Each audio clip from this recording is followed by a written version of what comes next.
All right, let's do some healing today. Okay, these are the conversations with your inner self. It's called a game. There's two different sets of cards here. So let's see what we pull out for your healing today. Oh, look at that. Anxiety. How do you cope with anxiety? Let me know in the comments. Do you cope with anxiety? You know, there's a couple of ways that I suggest coping with anxiety. First, I always say anxiety is fear of the future. So what are you scared of? Identify that for yourself, right? These are identifying cards.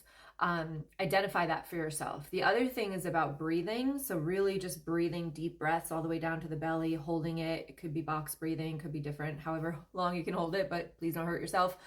And letting that out. And while you're doing that, I want you to say to yourself, I am safe. I am safe.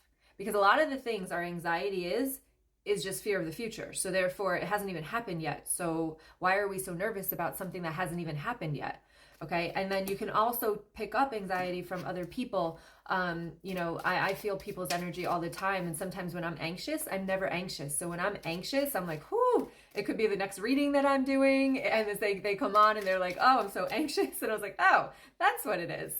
All right. So part 2 here is child self. And it says, if you could speak to your child self, what would you tell them? Oh, that's beautiful.